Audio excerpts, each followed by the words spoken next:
Nah, untuk meredam adanya gejolak dari dampak dari kenaikan harga subsidi BBM bersubsidi ini, pemerintah sebelumnya telah memutuskan untuk menambah bantuan sosial dengan total sebesar 24,17 triliun rupiah. Diharapkan bisa meredam dampak dari kenaikan harga BBM bersubsidi. Dan ada tiga skema sebenarnya bantuan yang dikucurkan oleh pemerintah dengan harapan bisa menjaga tingkat konsumsi masyarakat pasca kenaikan harga BBM bersubsidi. Dua diantaranya dari tiga skema tersebut adalah bantuan langsung tunai. Salah satunya yang pertama bantuan langsung tunai atau BLT dengan total sejumlah Rp600.000 yang akan dibayarkan bertahap, tidak langsung Rp600.000.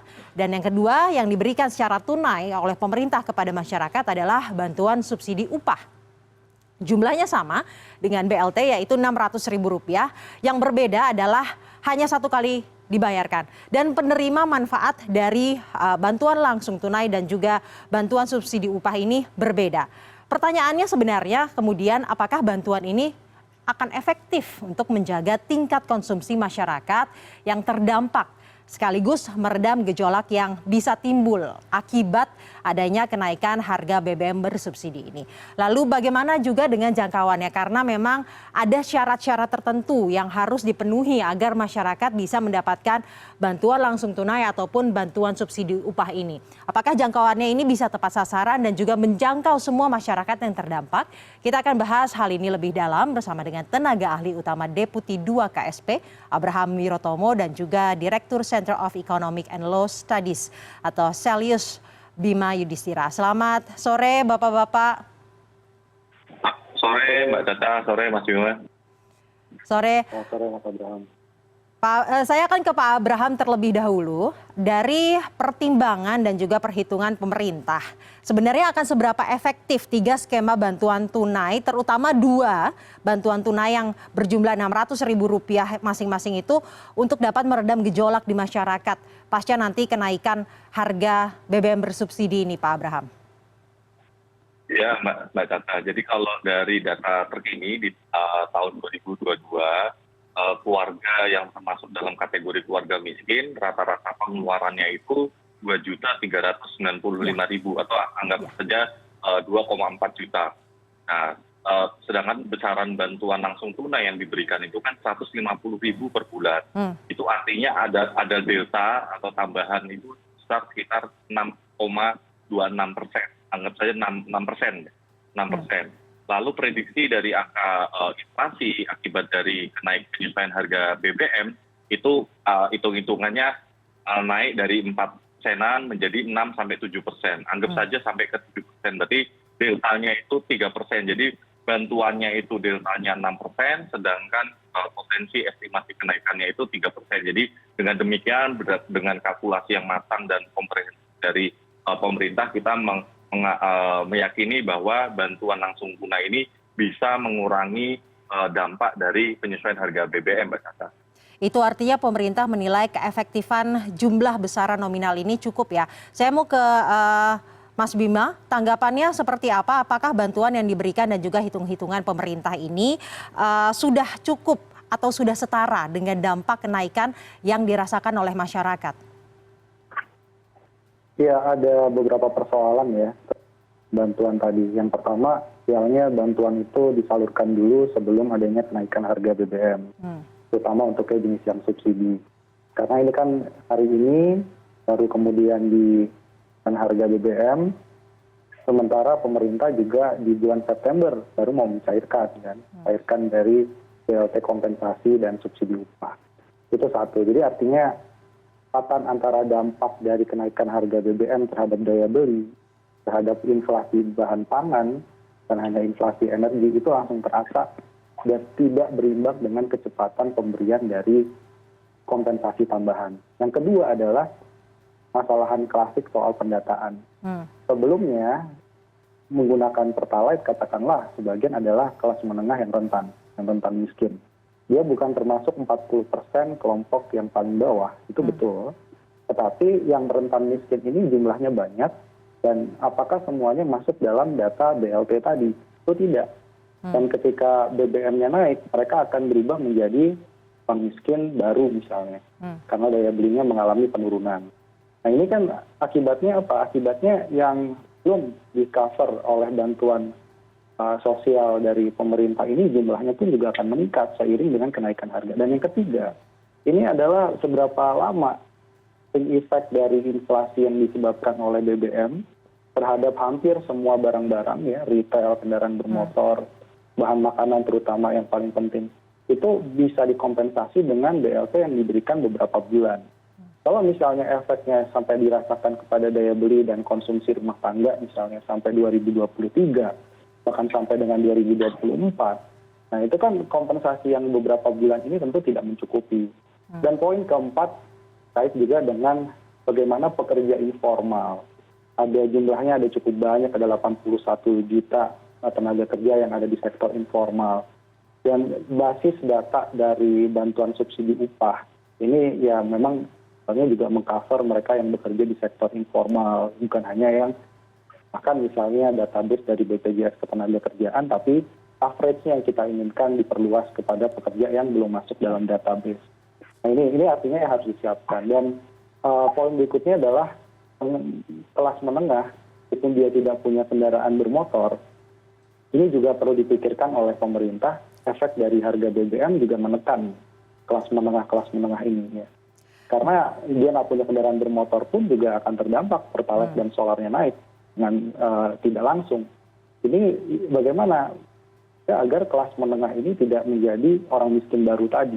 Nah ini salah satu PR yang saya kira berat, dan mungkin solusinya satu, PPN 11% itu untuk BBM ditanggung pemerintah aja, kalau bisa dikenakan PPN.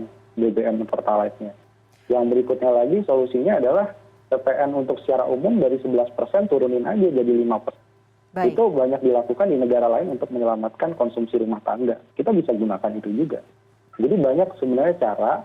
Ini sudah terlanjur kenaikan harga BBM. Efeknya ini bagaimana mengendalikannya, jangan sampai pertumbuhan dan pemulihan ekonomi yang sedang berjalan ini terhenti gitu ya. Bukan terhenti dalam artian kita menjadi minus, tidak, tapi sulit untuk mencapai pertumbuhan ekonomi yang diinginkan pemerintah di atas 5%. Itu kalau situasi BBM dan bahan pangan bersatu padu untuk menekan daya beli masyarakat dalam jangka menengah setidaknya.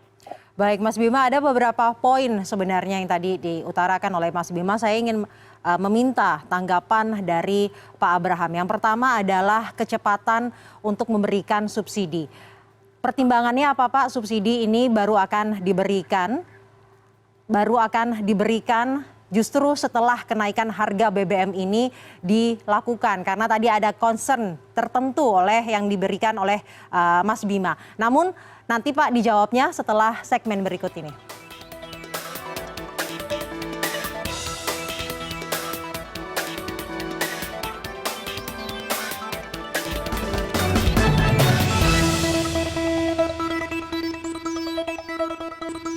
Anda masih menyaksikan CNN Indonesia Newsroom dan kami akan melanjutkan diskusi bersama dengan tenaga ahli utama Deputi 2 KSP Abraham Wirotomo dan juga Direktur Center of Economic and Law Studies atau Selios Bima Yudhistira.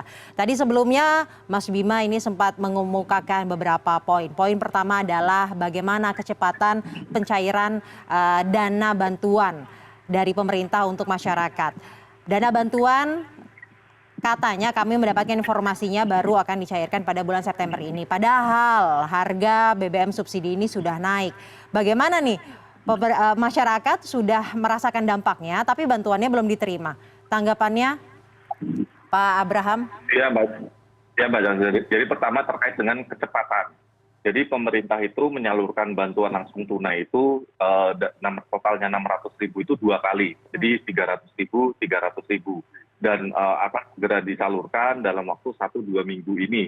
Jadi harapannya bisa nyampe kepada masyarakat dalam waktu 1-2 minggu ini. Artinya uang 200.000 ini bisa menjadi tambahan bantalan daya beli untuk masyarakat yang kurang mampu. Tentu masyarakat kurang mampu itu kan tidak beli BBM itu untuk 1 bulan atau bahkan 2 bulan ke depan. Namun bantuannya sudah diberikan di awal bulan ini, Mbak. Lalu kedua soal tadi masukan dari Mas Bima soal keakuratan.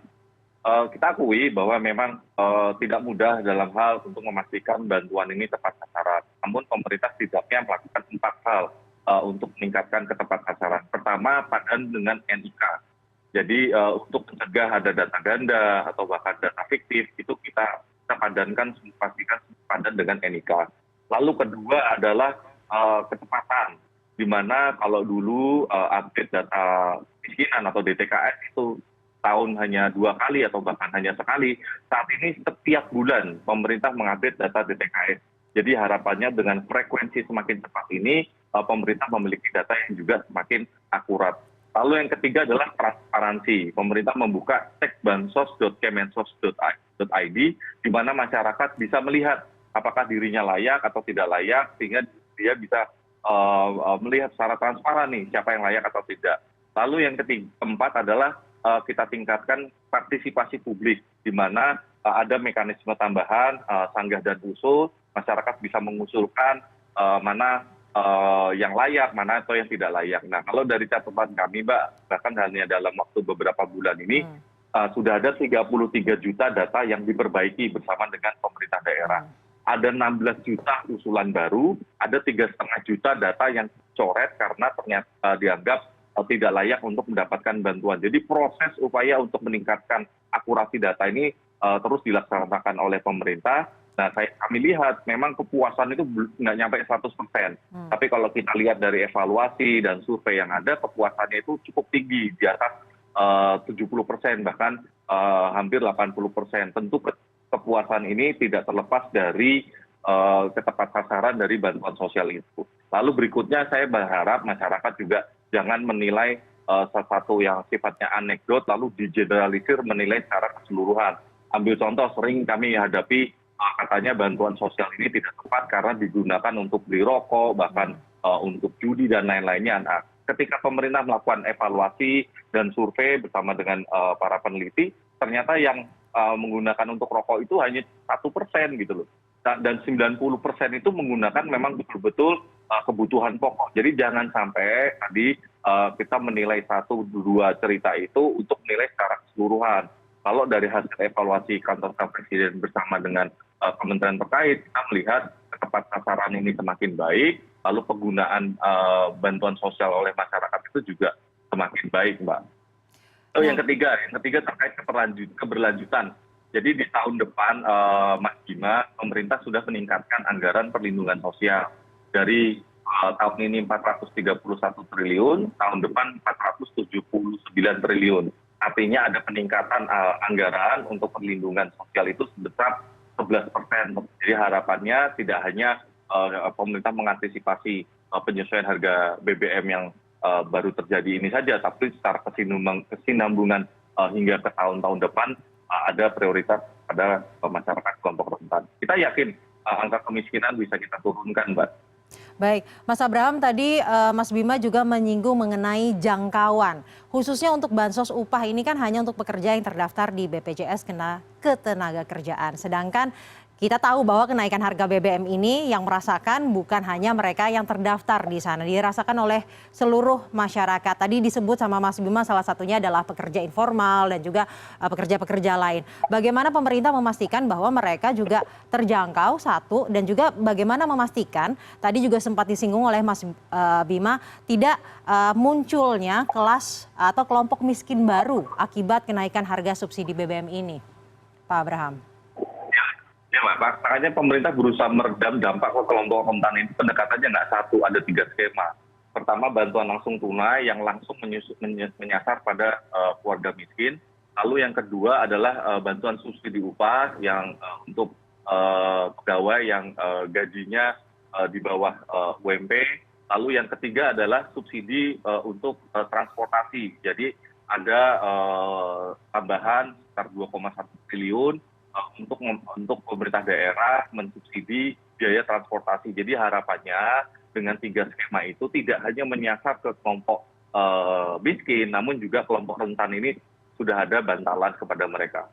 Tentu kita terus perbaiki data. Tadi kita pemerintah kan mahal ya perbaikan data itu, tapi kita sudah berusaha secepat frekuensi setinggi mungkin sebulan sekali mengupdate. Baik, Pak Abraham, suaranya hilang.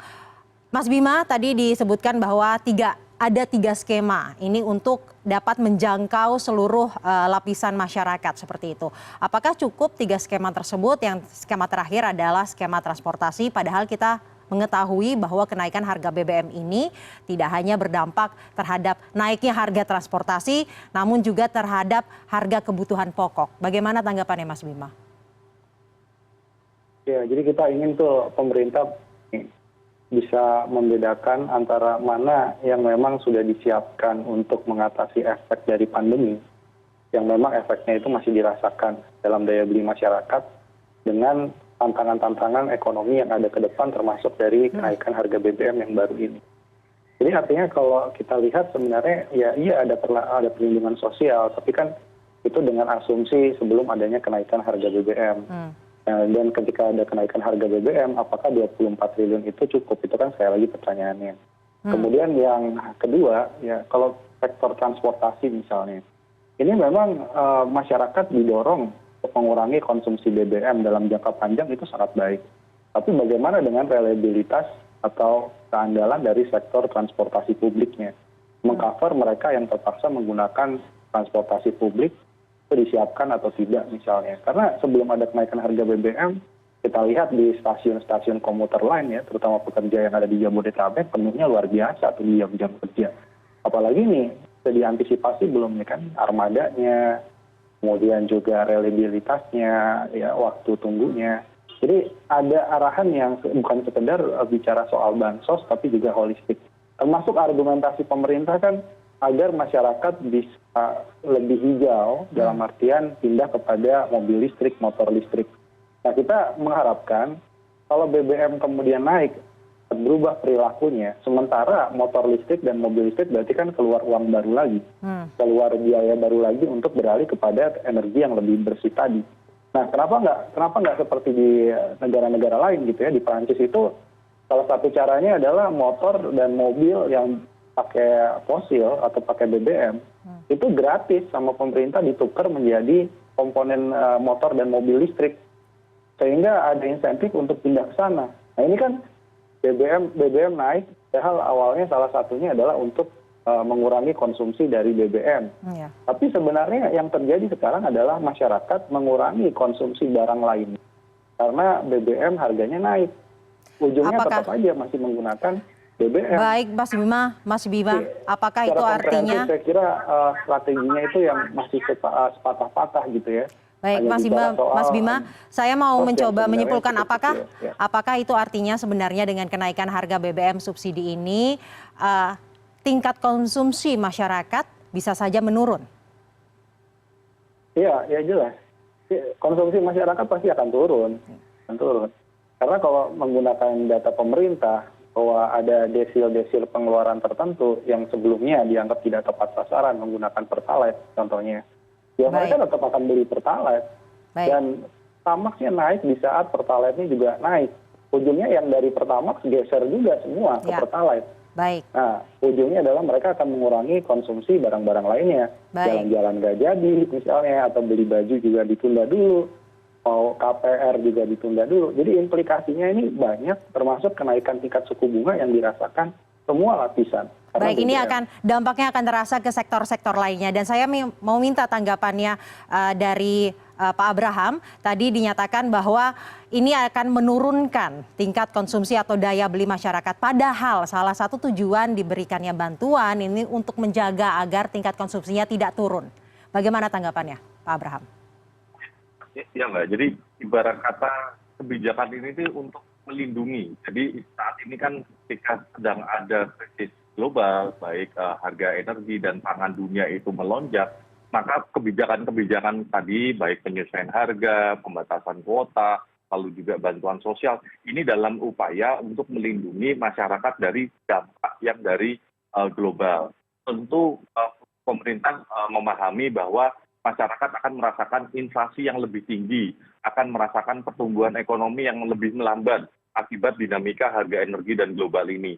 Namun dari program-program tersebut, pemerintah berupaya untuk meminimalisir dampak tersebut.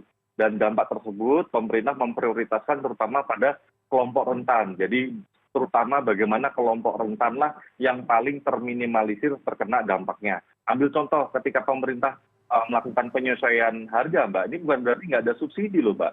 Ini subsidi yang diberikan oleh pemerintah itu tetap ada, karena Pertalite itu dari 7.600 naik ke 10.000 sebagaimana yang tadi Mbak sampaikan, tapi harga keekonomian dunia itu 14.450, jadi masih ada subsidi.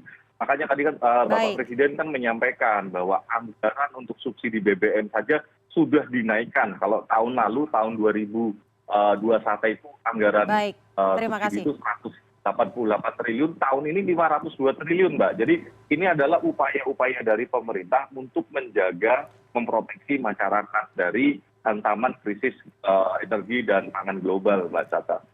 Baik, terima kasih Pak Abraham. Kalau boleh saya simpulkan dari diskusi kita pada sore hari ini, memang masih banyak yang bisa kemudian dilakukan oleh pemerintah untuk memastikan bagaimana meredam gejolak pasca naiknya harga BBM subsidi ini. Dan kita harapkan agar tingkat konsumsi masyarakat ini, daya belinya dapat diminimalisir tadi yang seperti dikatakan oleh Pak Abraham. Terima kasih. Tenaga ahli utama Deputi 2 KSP Abraham Wirotomo dan juga Direktur Center of Economic and Law Studies atau Selios Bima Yudhistira.